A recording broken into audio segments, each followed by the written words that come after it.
Good afternoon. I've had ME/CFS for 9 years, and I believe the most important issue for the committee to consider is the unintended consequence of diagnostic criteria based on symptoms alone. To that point, I'd like to recommend a book. It's called Brain on Fire by Susannah Cahalan. No, I don't receive any profits from the sale of these copies of the book. And no, Ms. Cahalan did not write about ME/CFS.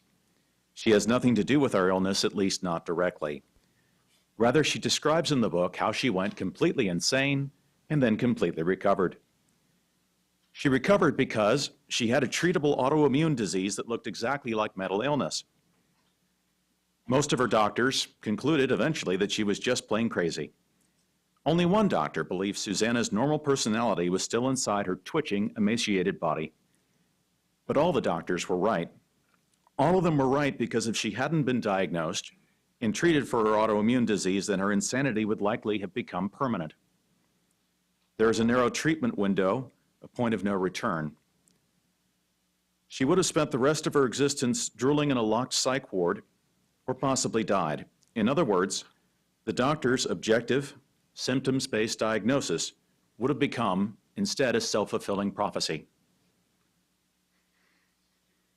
It's not like her medical team didn't try to find a reason for her sudden onset paranoia, violence, delusions, and seizures. Dozens of laboratory tests showed absolutely nothing. A spinal tap showed that her white blood cell count was elevated, so the doctors looked for an infection, but they couldn't find one. They looked for some external stressor that had driven her insane, but they couldn't find one. Instead, her immune system was inflaming receptors in her brain in a manner so subtle that it took a brain biopsy to change her doctors' minds. If you've read or listened to this carefully, then you know why I'm telling this story at a conference about ME/CFS. However, I'll spell it out anyway.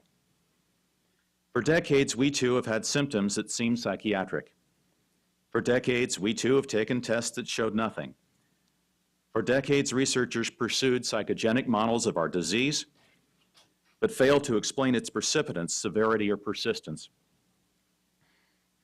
Also for decades, researchers pursued dozens of infectious agents or other external insults, and all they found are immune disruptions that don't seem to correlate to anything. I believe they do correlate to something. We need only to find what it is. I wish the committee best of luck in its work. I know you will be objective and fair, but then so are Susannah's doctors. Please take care of what you prophesy. Thank you for your kind attention. Thank you, Mr. Lanson. The next speaker is either Ann LeConte or Susan Kreutzer.